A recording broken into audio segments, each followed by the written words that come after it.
Okay, namaste and a very warm welcome to everyone to our Policy Cafe on disaster and the first 72 hours, local, national, and global reflections. We are honored to have with us five distinguished panelists joining from across the world and representing diverse perspectives from the disaster management sector. We are also privileged to be joined today by members of the Sewa International Leadership Team, whose guidance and commitment shape so much of the work Sewa does. I know I'll carry the insights from today with me for the rest of my life. Before moving forward, I would just like to introduce myself and Gipesh Desai who are going to be moderating today's Policy Cafe.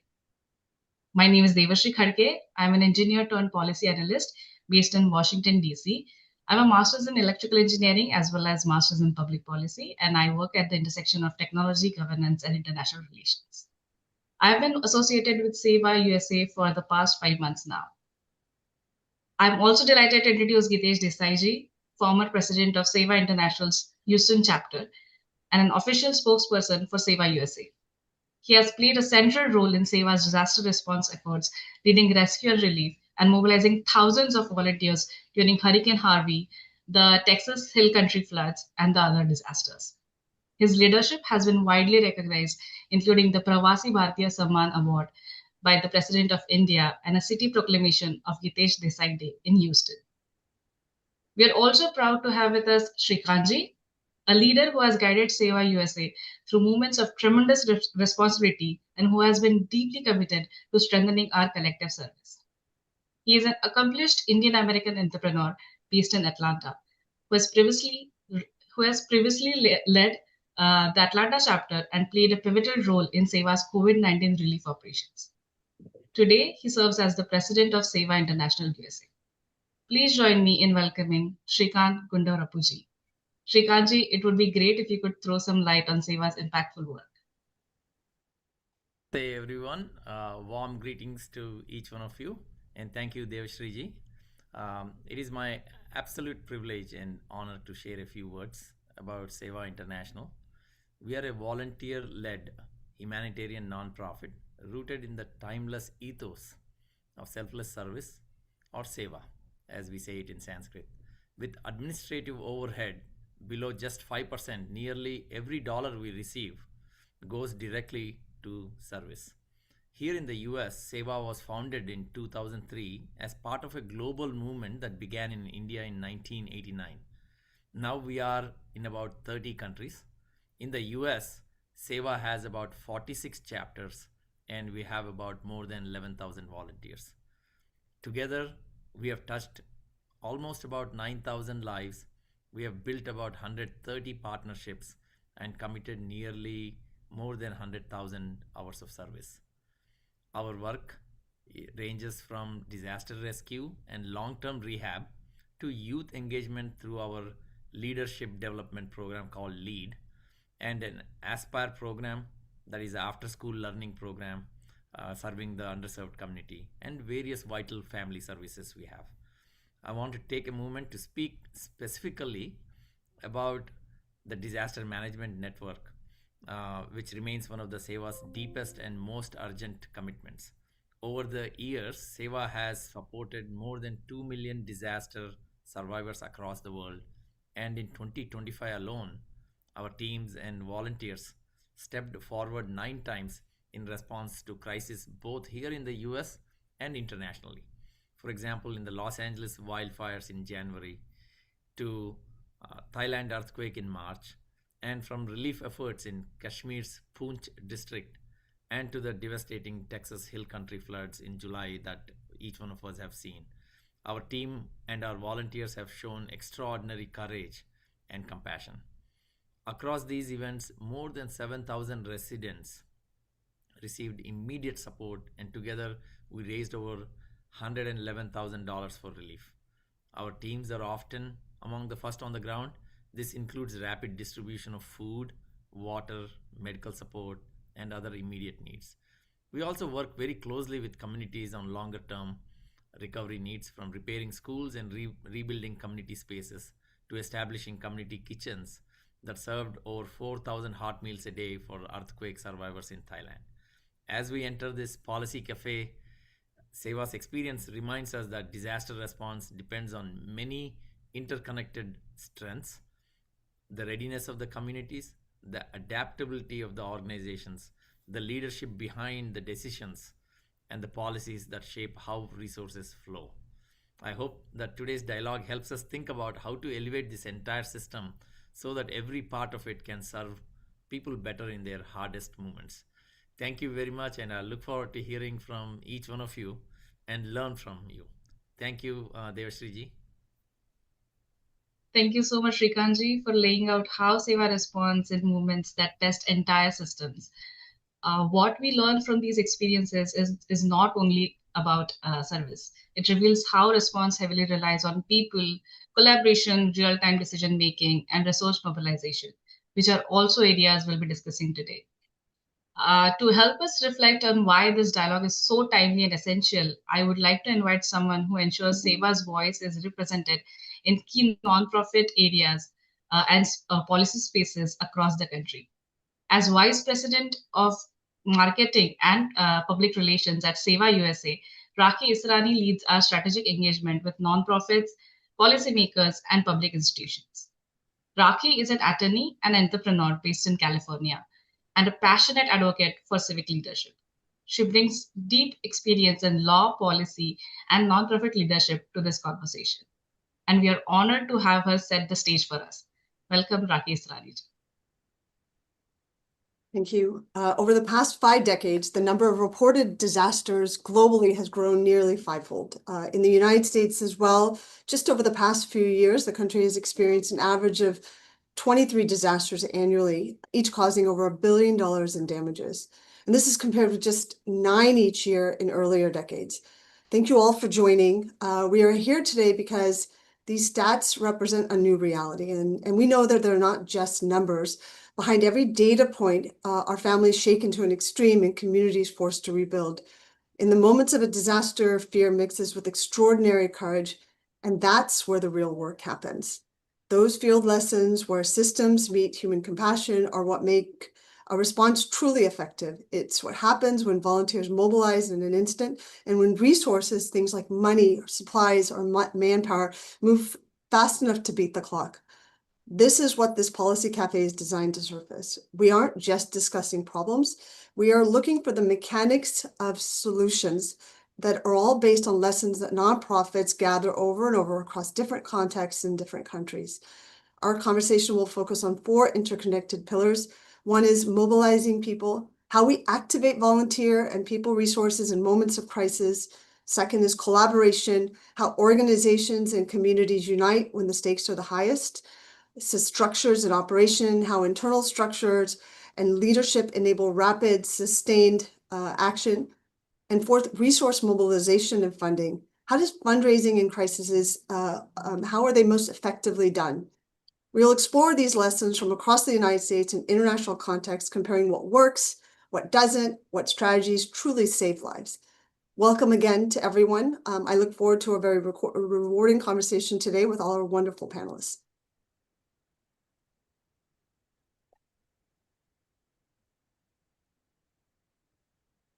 Devashriji? Sorry. Thank you, Raki, for highlighting how the experiences and reflections of nonprofit can guide our understanding of disaster response, both here in the US and globally. With that, it's my privilege to introduce our panelists for today, who will help us explore today's theme. First, I would like to welcome Mr. Valerio Carafa.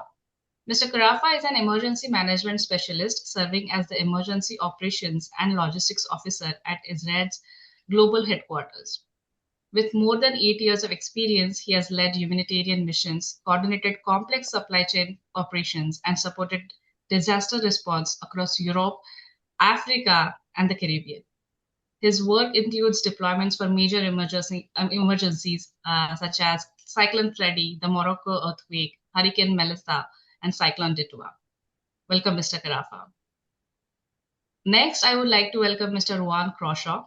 Mr. Crawshaw is a humanitarian programs and emergency response specialist, serving as the Director of International Programs at Shelterbox.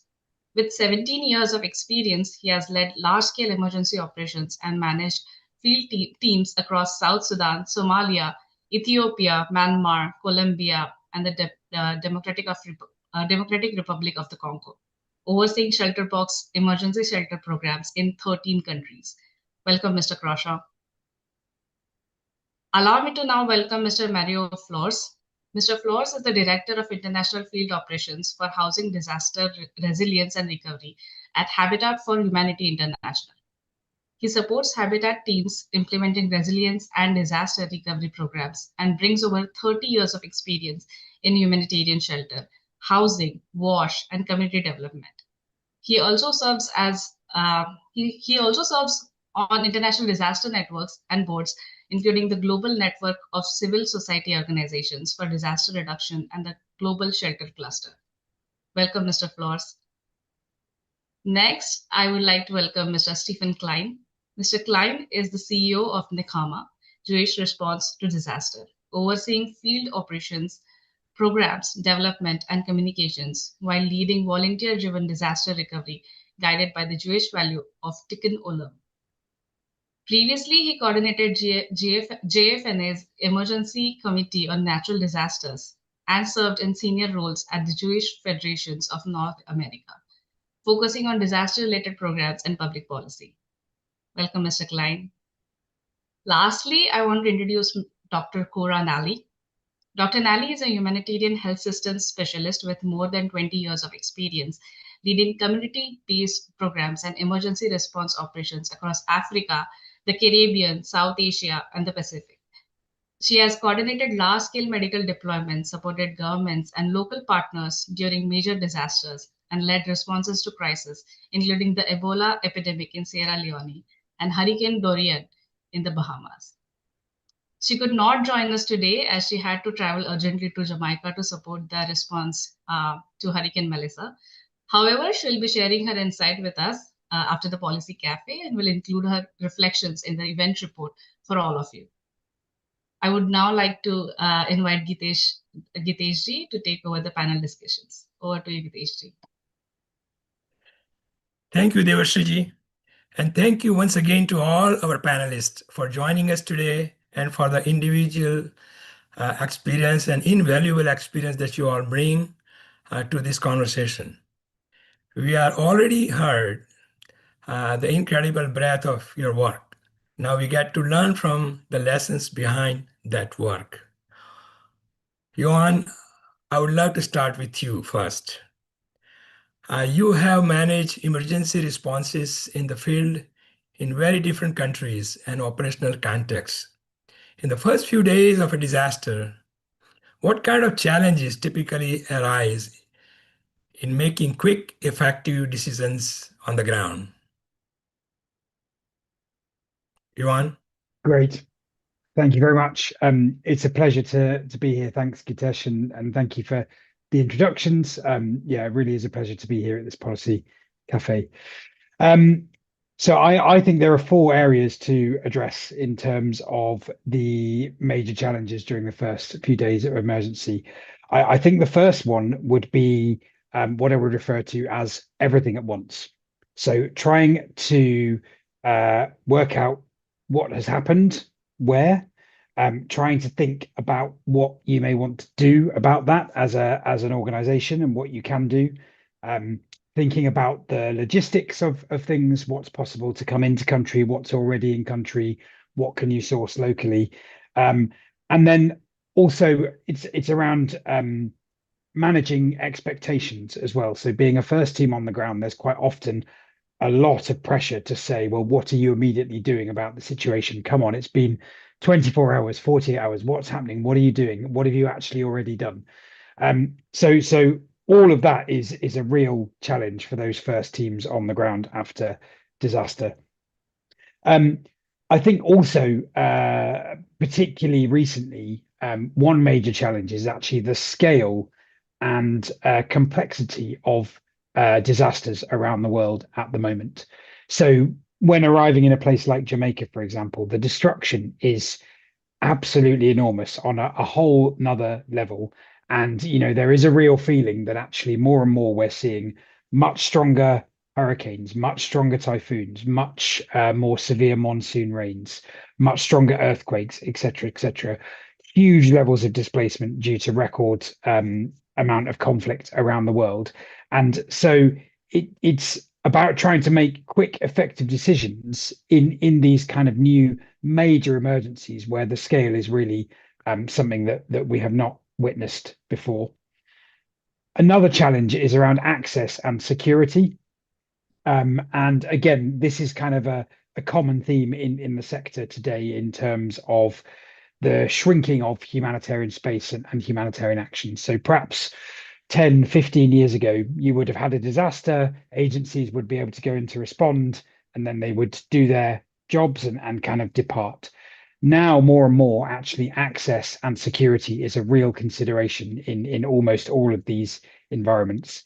There are many places around the world at the moment where actually it's okay to arrive into the capital city in the first few days, but you won't be able to actually access the affected area for perhaps a number of days or even weeks, because you have to get permission to be able to travel to the affected area, because actually in some cases permission is entirely restricted to the affected area. So if we think about situations today like in Gaza, the response to the earthquake in Myanmar, the response to the recent earthquake in Afghanistan, parts of Ukraine, it's almost impossible for humanitarian actors to actually access the most affected areas. So that is definitely a challenge.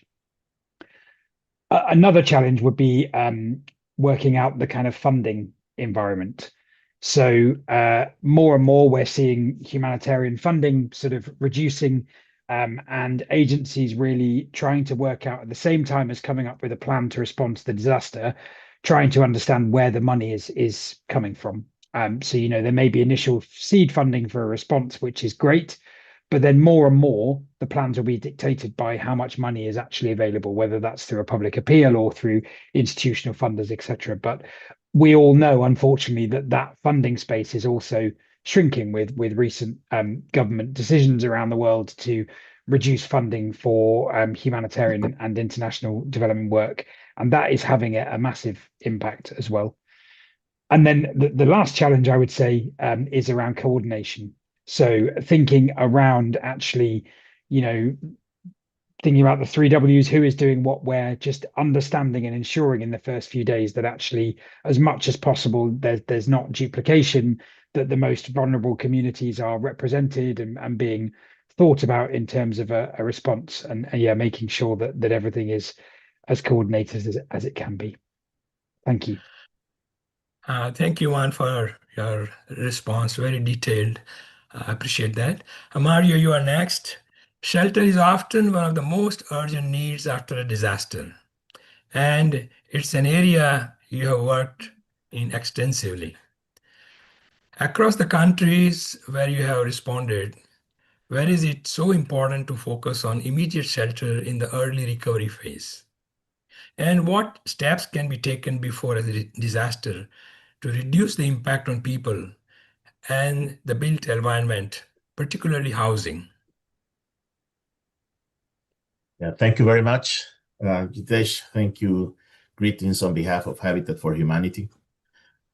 Certainly, the importance of providing shelter assistance in emergencies is sometimes not well understood, but it has a lot of implications, particularly for the affected families and households. One of the most important reasons to do that is to prevent displacement. As we all know, displacement complicates response. It creates additional unwanted situations for affected families when they have to mobilize to collective centers or camps, which are usually insecure, and there is a elevated risk of violence, gender-based violence, and other type of security situations. By helping people remain in their places as much as they can, you know, by providing emergency shelter assistance, That helps families to keep their belongings also. Usually, a house is the most valuable asset that a family has. And having to go away and leave behind, all of their possessions, it creates an additional level of stress in the family. So, the much we can do, in terms of keeping families in their places by providing emergency shelter assistance, the better that they will be, and the sooner that recovery in terms of housing can begin. It also helps to keep, or try to recover normal life. Children can keep going to school. Connections to livelihoods can still happen. Community connections can still, work for the benefit of the population. So all of those are elements that, we believe are important for us to be able to provide emergency shelter and not to promote displacement. Now, what can we do before a disaster strikes? In terms of mitigating the impact, to mitigate impact on people, there's a lot of things that we can do in terms of awareness. The more we can educate populations around their disaster risk, around the hazards that are prevalent in their city, in their neighborhoods, the better they will be positioned to address those. Creating a culture of being ready if a disaster strikes, by reducing risks at home, and around the home, by having a disaster family plan, that tells the family what to do, in case that they are separated, for example, where they're going to get together after a disaster. Having some level of supplies in the home that can help them, for the first 24, 48 hours, in terms of food, water, all of that can help. It's basically a matter of preparedness, and it's a matter of awareness and education. Now, in terms of the housing stock and the built environment, I like to say that the thing that we can do to mitigate the impact of disaster is to build better before the disaster. We all have heard the phrase build back better, after a disaster. But we also need to build better before the disaster strikes. So the houses, the built environment that we're creating is informed by risk. And it's being built, taking into consideration the potential hazards and the potential disaster risk that may come across.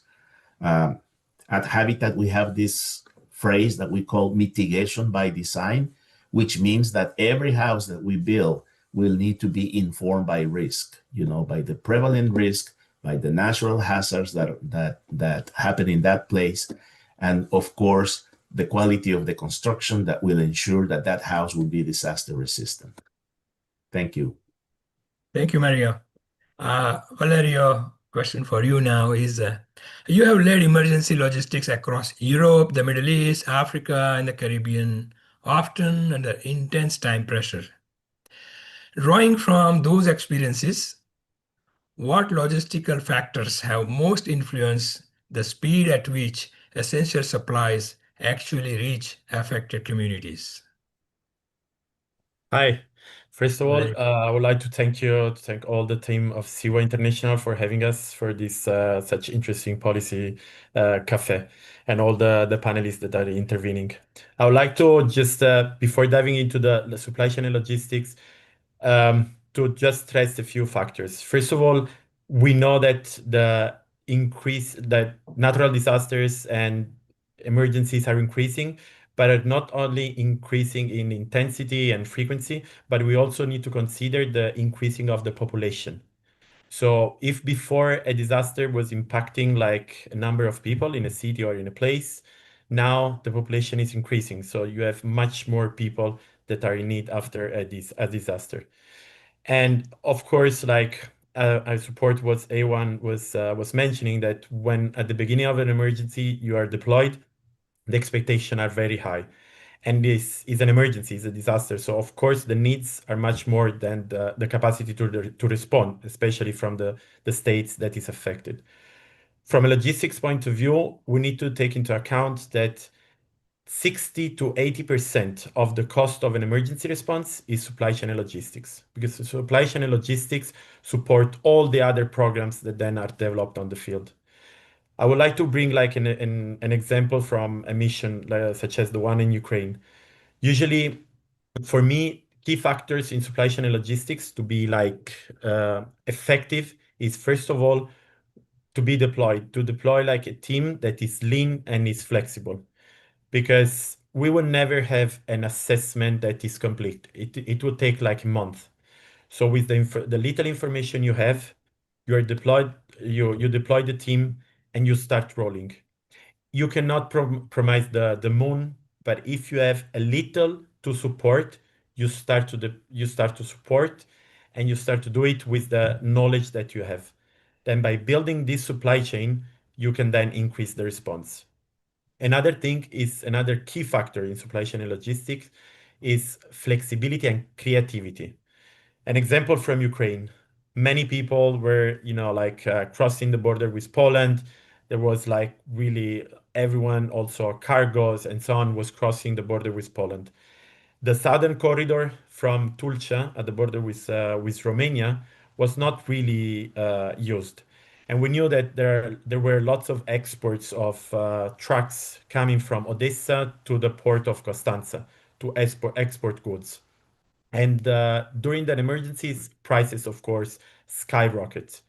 So what we did when we were in Ukraine, we deployed a team. We opened a logistics hub in Tulcea at the border with the southern corridor. And we realized that the transport companies had to export through Constanța. So they were passing by Tulcea. So we had an agreement with the transport company that when they were going back with the trucks, they were empty trucks. Instead of going back empty, we were only paying for fuel. We were loading trucks with humanitarian aid, then cross-loading in Odessa and pushing the aid forward, getting to the front line in the Dnipro and so on. And for the other locations that were more like really at the center of the conflict, we were breaking down the goods in smaller van or cars to reach the really frontline people affected by the conflict. So I think in supply chain logistics, like the network is key. It's important to pre-position goods, because the price, of course, like gets higher during the emergency. Be creative. You cannot stick with the plan. It's important to have a plan, but needs to be flexible enough to be adjusted, because the emergency changes day by day. And then the creativity. Like, we saved so much money with this agreement with the transport company. They saved time because we had a green pass for the border, and we could spend more money to buy goods for the response. Over to you. Thank you very much. Thank you, Valerio. Juan, you have worked in diverse response environments around the world where nonprofits play different roles early in disaster response. Based on those field experiences, where do you think nonprofits are most effective during the first few days of a major disaster? And are there areas where you feel they could contribute even more if the right systems or support were in place? Johan? Thanks, Kitesh.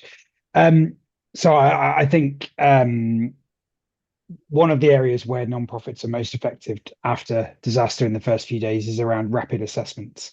So actually thinking about what are the needs and what do we therefore want to do about them. So without spending days and days sort of gathering lots of information, there are now really good mechanisms involving different agencies around rapid assessments to quickly conduct assessments to make sure that you've spoken to community members and understand what the needs are. So I think that's a real point of added value.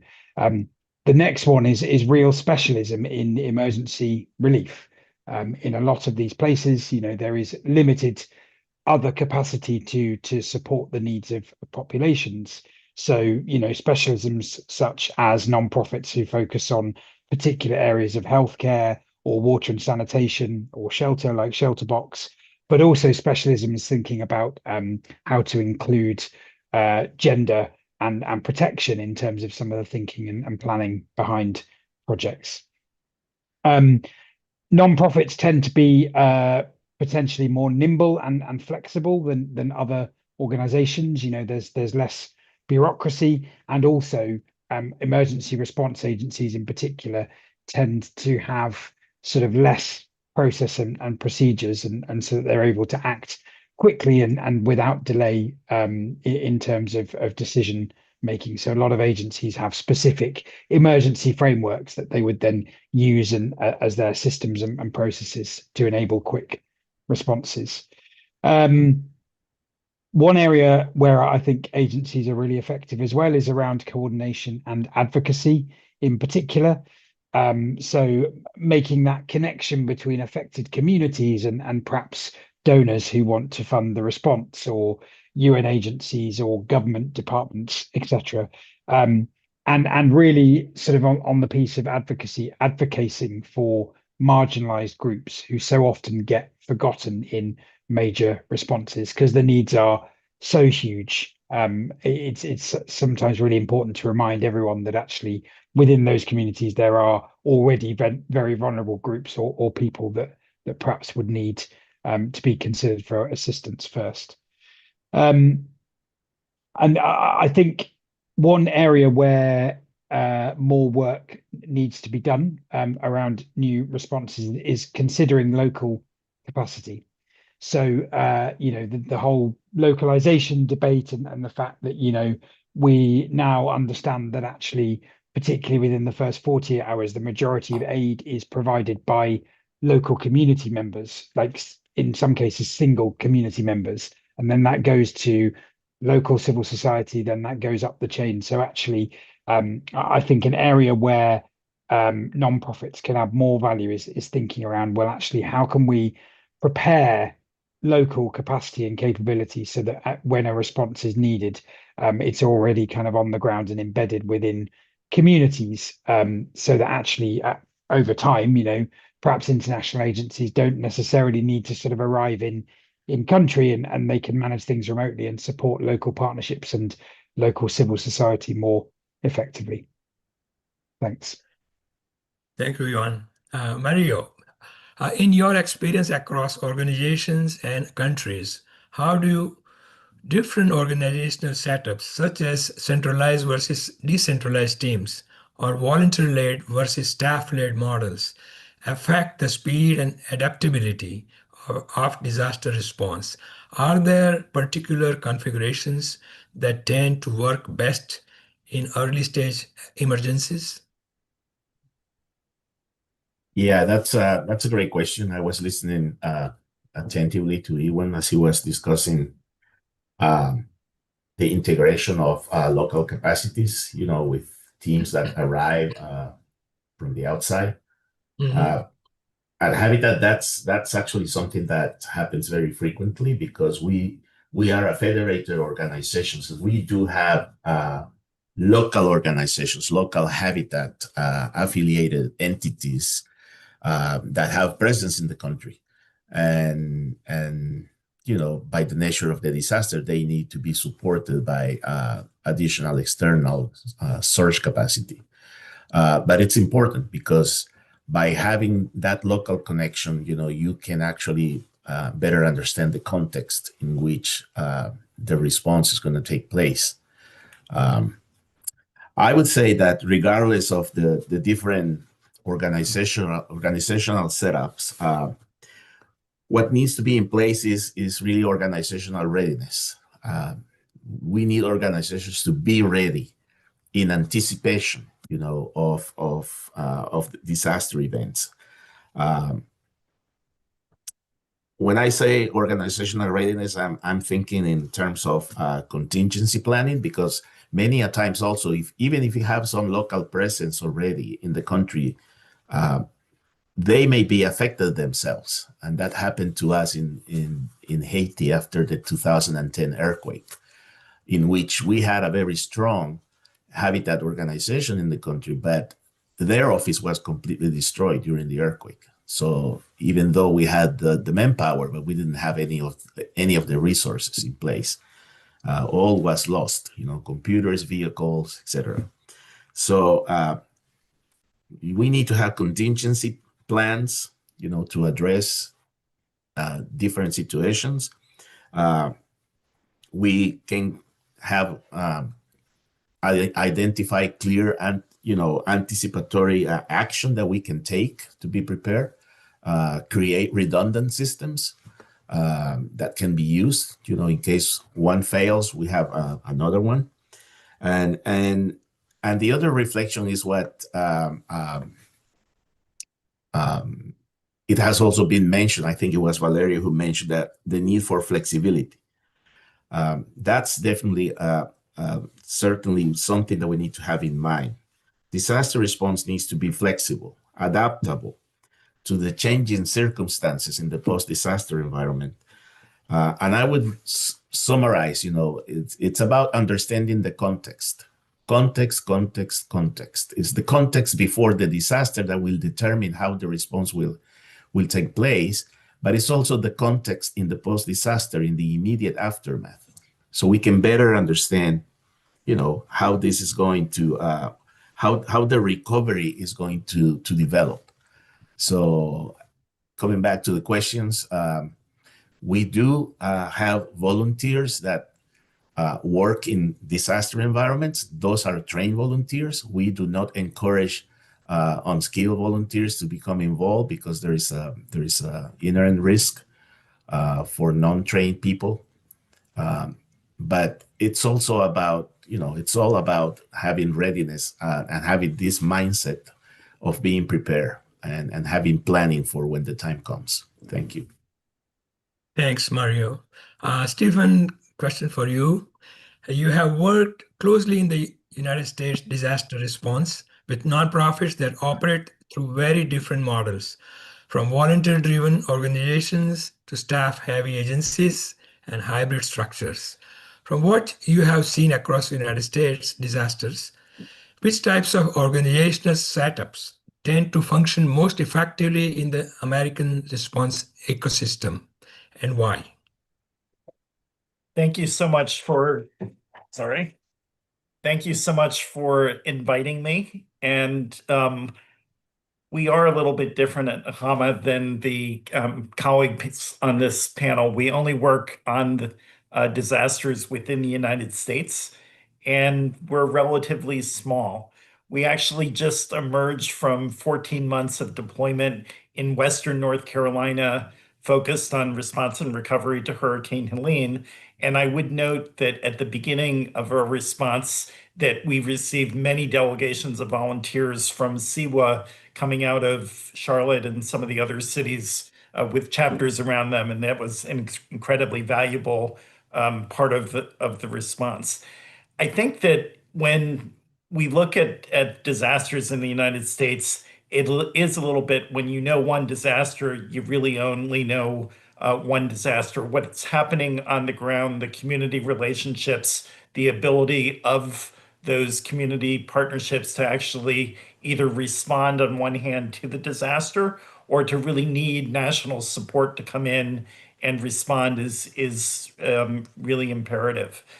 In terms of the US disaster response, I think everybody knows most of the organizations are faith-based, and most of them are relatively small, with a relatively small group of professionals who are then amplified by volunteers, either trained volunteers or lesser trained volunteers who come in and amplify. There are, however, a group of much larger national organizations with very large chapters around the country that play a little bit differently in the disaster response. And that sometimes leads to problems with coordination with the local VOAD organizations, the volunteer organizations active in disaster, and how the different organizations are responding appropriately or not. In terms of the single biggest gap of the response and the organizations working together, it's really on sharing information and working effectively on case management, because often in disasters, there is so much need and there's so much willingness to provide that need, but it doesn't always work to the most effective parts of the disaster organizations that are coming in there. And that's something that it's been improved in the last 5 or 6 years with Crisis Cleanup, which is an organization that is seeking to have a single source of entry for case management. But at the same time, a number of the larger players still don't really participate in that kind of system, and that leads to an ineffective use of resources. So there's more that needs to be done in terms of the collaboration, but there's also been some improvement in the last couple of years. Thank you, Stephen. Valerio, question for you. Your work has often involved building relationship with governmental and non-governmental stakeholders during high-pressure operations. What approaches have helped build trust quickly between logistics teams, authorities, and local partners in the early phase of a response? Valerio? Yes, thank you for the question. So logistics doesn't work in a silos. So it is important to speak the same language. And it's important also to understand that in emergencies, uh, government do not always speaks the language of international organizations. And this, for example, we have seen it for the Gaza response. Israel has been supporting, uh, of course, like those that's been impacted in Israel by the attack, but have been also supporting major international organizations for to deliver humanitarian and life-saving items into Gaza. And that was crucial to speak the same language. So from the government entities, from the international organizations, the international ecosystems. And this helps to unlock the gap and deliver humanitarian aid. From my experience before working as a logistics expert in the emergency responses, I've been working in parliamentary diplomacy. And an example, for example, was when I was deployed in Romania. Uh, I've been working with the Romanian parliament when I was working on the Parliamentary Assembly of the Mediterranean, and I immediately contacted the delegation, the Romanian delegation. So that was crucial because at the end of the day, we cannot work without the local, the national, and regional authorities. And they helped us to unlock the gap. For example, we managed to have like a green line when trucks were waiting like for weeks at the border. We managed to have a police escort to cross the border. Or, for example, when we intervened for the COVID-19 vaccination rollout in Swaziland, now Eswatini, we were really working closely with the government because we set up a control room for the vaccination rollout, and we were working deeply with the Ministry of Health. So I think it's important not to assume that if you are the international expert that gets on the field, you know better than them. So you bring your knowledge, but you need to understand and you need to listen the feedback from the field, from the authorities, because they know better the place. So by combining the international expertise and the local government, then you can really make the change. Otherwise, if you assume to know better and to get there and say, okay, I'm gonna roll out my supply chain and logistics, I need to open the gaps, or doing too many coordination meetings, so talking too much and not going into practice, you're gonna lose the momentum. So it is a balance between acting and listening the people, like the local population and the local authorities, so that you can really get to the at the right time, to the right location, to the right people. Thank you. Thank you, Valerio. Stephen, you have coordinated with other local organizations and the WOAD network as well during US disasters. In your experience, what aspects of the American coordination model genuinely strengthen response, and which structural issues still limit collaboration? Thank you. I think so. There's the national system. It's called the National VOAD, the National Volunteer Organizations Active in Disaster. And I think that many of the national players actually know each other pretty well. And I think that that's all to the good.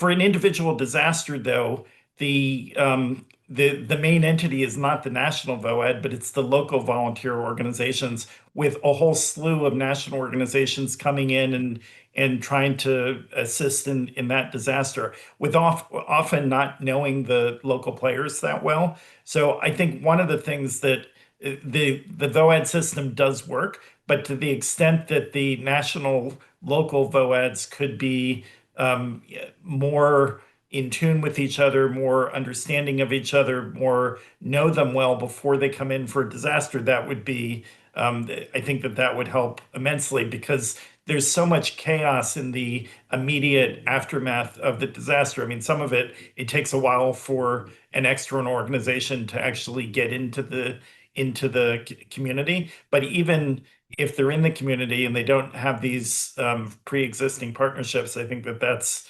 problematic.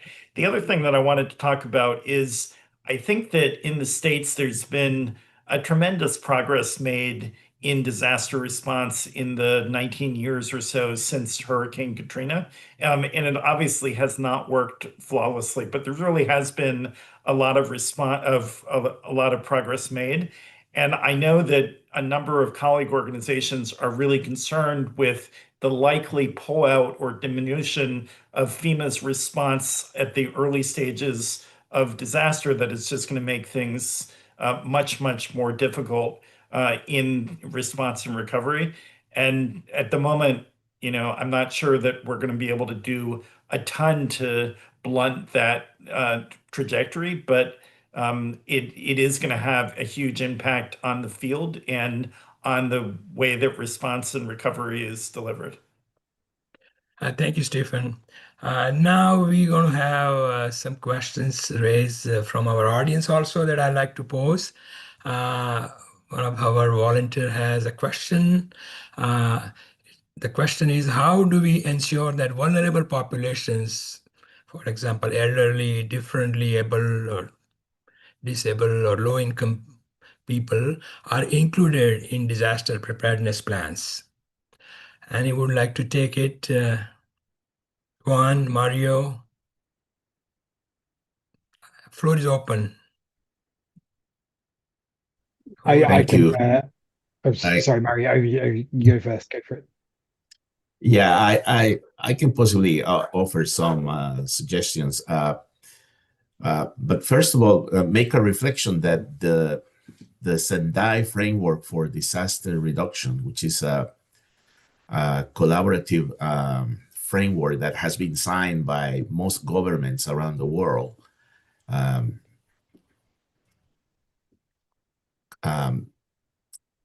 tells local governments, national governments, and local governments to facilitate, the integration and participation of vulnerable populations in every level of disaster risk reduction, both planning and implementation. So that kind of creates, the background for this. At the community level, there are a number of methodologies that can be used to promote participation and inclusion.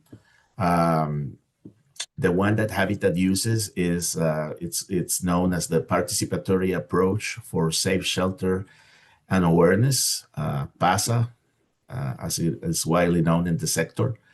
And this brings together, community representation and makes an intentional selection of people that are usually excluded to be part of community groups that can then discuss and agree on community action plans that can address disaster risk at the community level.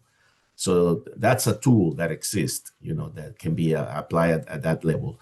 So at the national level, there is the Sendai Framework for Action, which governments are signatories to that, and governments should be facilitating, those discussions. And at the community level, there are several tools, of which Passage is one of them. Stephen, do you agree with that approach from a U.S. volunteer network lens? So I think that this is actually something I mentioned Katrina before.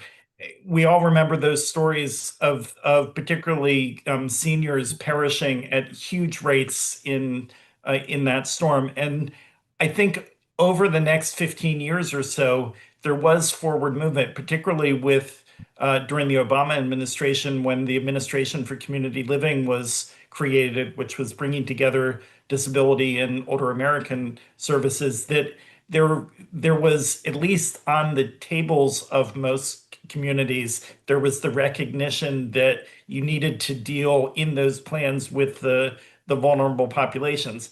And I think that in fact there's been a significant pickup on that, including the use of technology in different ways um, to notify people of coming storms and that kind of thing. At the end of the day, though, there's still a disproportionate number of casualties from the most vulnerable, whether it's older adults or the low-income folks in the community. So there's much more that needs to be done here. But I think constructive steps have happened in the last 15 or so years. Anybody has seen a completely different perspective on that, different reality experience out there?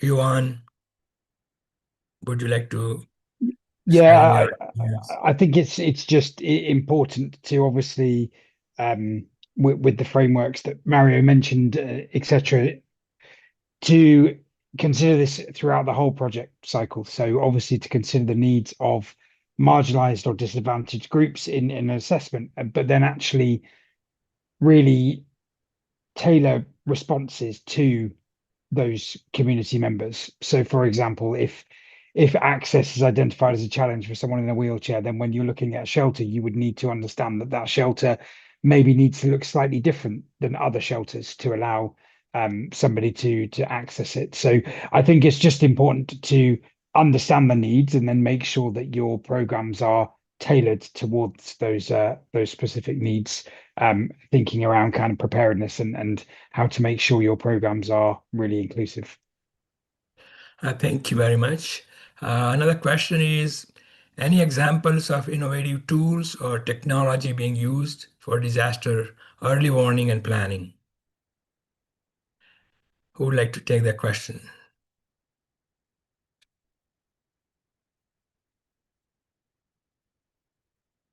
Valerio, would you like to add on that? I mean, technology is crucial, although we need to always think that technology is not always available.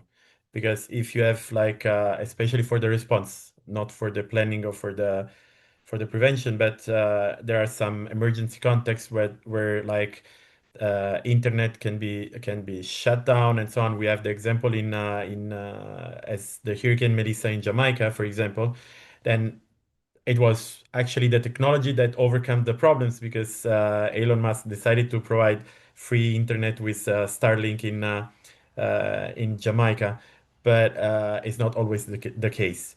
I can give you an example about the response that we adopted like at the beginning of the emergency in Ukraine for to be sure that our company were really getting the aid, and was a very low tech solution that we adopted. At that time was the beginning of QR code, whatever that they were used, not much in emergencies. And with our let's say digital system, I developed a sort of confirmation through double scanning QR code that they were not implying like the geolocalization or any information by scanning one QR code, but the company was getting a single QR code that they needed to match to double scan each pallet with their unique QR code. So despite the confirmation of the logistics, the customs, or whatever it was, we were sure that the designated company was getting what is it was meant to receive. So I think once again, It's useful and it's revolutionizing the world, of course, also for early warning. We have mentioned before the alert for people with disabilities and so on. But we always need to have a plan B in case the technology cannot serve the purpose. So I have one question for Rakiji, especially. What operational bottlenecks slow down rescue and relief operations according to your experience in the United States?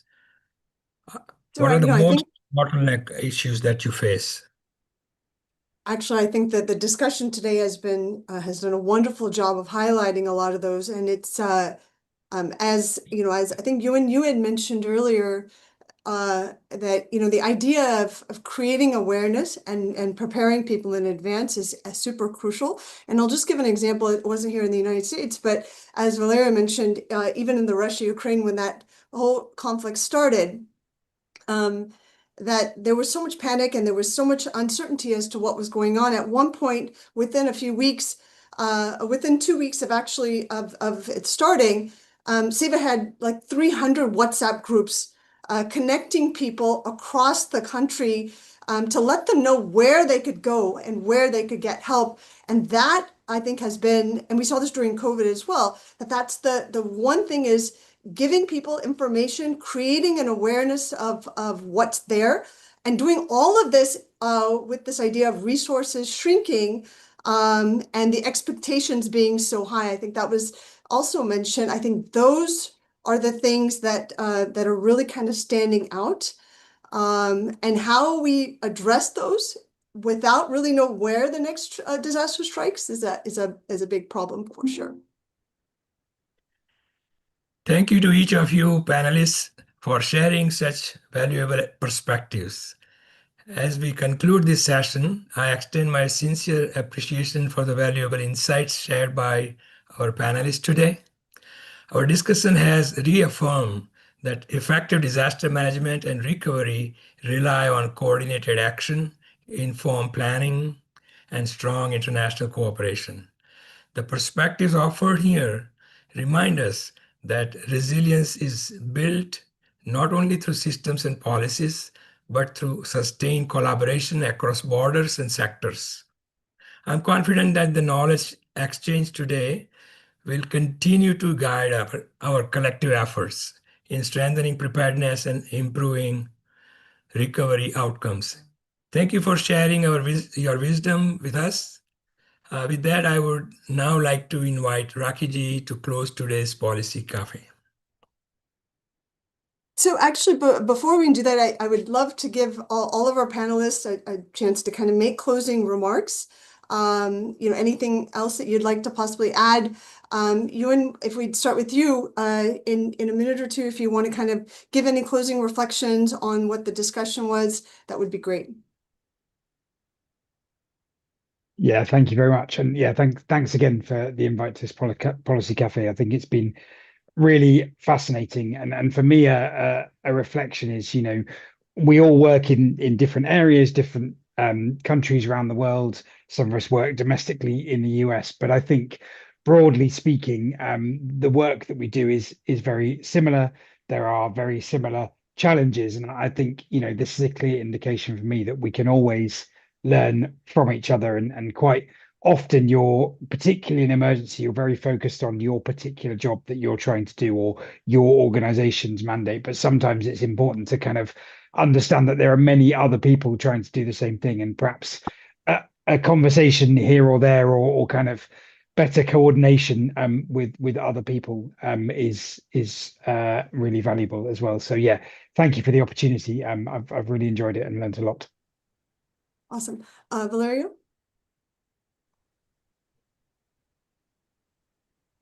Yes. So first of all, allow me to thank you also on behalf of Israel. Really, it was interesting. I didn't know the reality of Sewa International. I've been reading about that. It's been extremely helpful, and getting to know also other realities what Stefan shared with us, Mario Flores. A1, actually, I know very well Shelter Box. I'm a Rotarian, so I know very well like Shelter Box and what they're doing.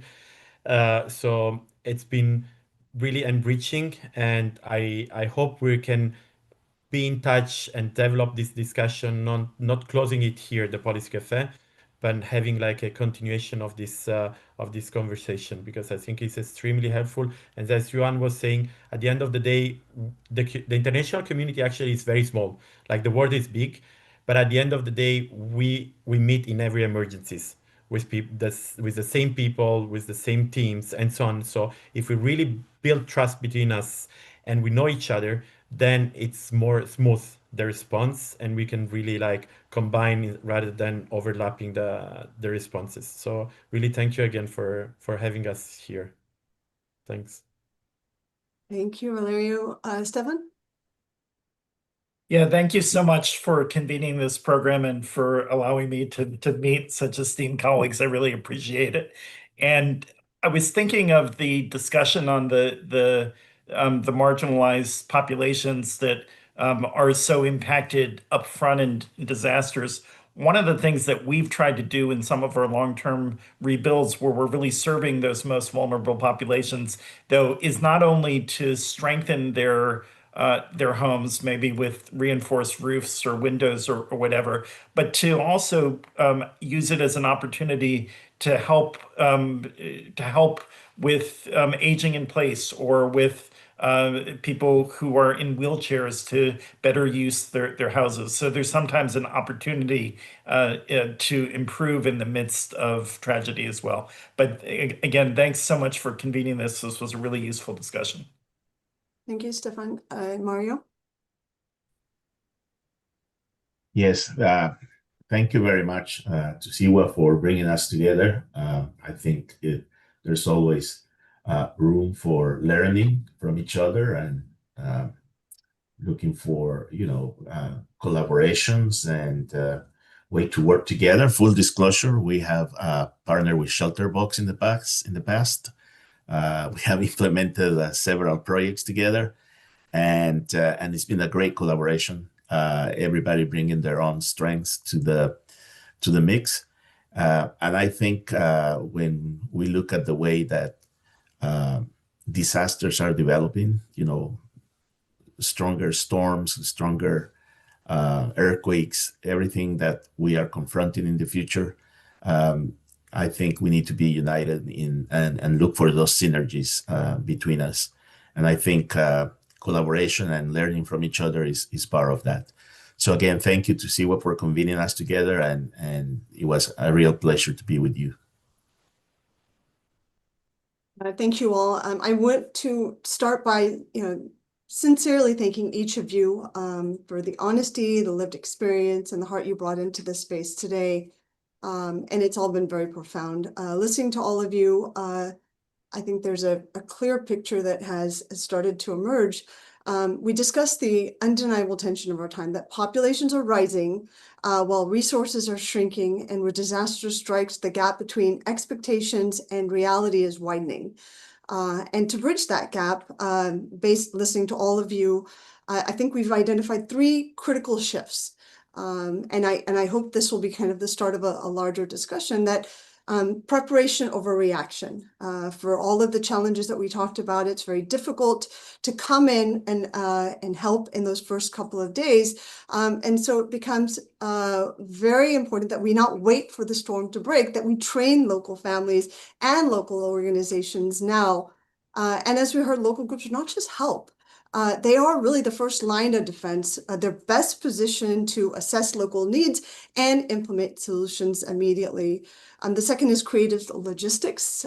We discussed the critical need to map the supply chains in advance. Nonprofits cannot always rely on, I think the example that was given about the local government being not able to kind of help, or incapacitated for whatever reason. So we can't always rely on government guidance when a disaster strikes, that we must understand the logistics ourselves so that we can be creative and agile when the usual systems fail. And especially because I think, as Valeria mentioned, that the same groups are helping, and everyone, it's a small kind of universe that is able to kind of step in and help, so that it becomes very important that we understand these challenges together and then we work through them. And then the third part is the human imperative. I think that it came out quite clearly that amidst these constraints, we cannot lose sight of the most vulnerable. Contingency plans are not just about moving goods, they're about ensuring that those on the margins are not left behind. So these were all very insightful, and I hope this is, I guess, the start of a larger discussion. And by the way, this policy cafe is part of a larger journey that we're taking as a community. We have previously explored topics like education and nonprofit management, and today's discussion on disaster relief as a critical layer, shifting our focus from what we do to why our role is indispensable in times of a crisis. And we'll continue this work in the months ahead. Next week, actually, you may already know that we have one on hunger and food insecurity. It's next Tuesday. You guys are all invited. If you don't have the link, we can definitely share that with you. In March, April, May, we're looking into, we'll do a deep dive into education, disaster management, and nonprofit in the nonprofit world. And we truly love to have all of you and your voices in the rooms for those conversations as well. We are currently developing a long-form report on disaster management, and today's insights will be instrumental in shaping that. Our goal is to ensure that the wisdom shared here moves beyond just for, these walls and this discussion into policy, into practice, and ultimately into the communities that really need it most.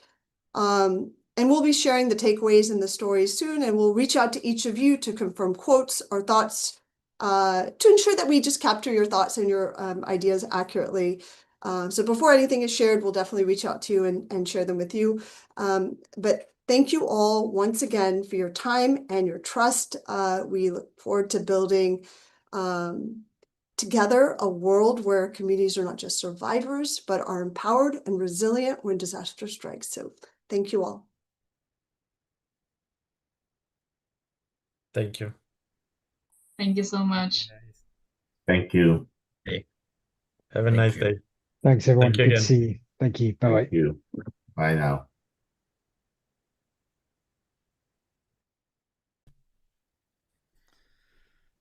Very nice, Rakhi ji. Wonderful.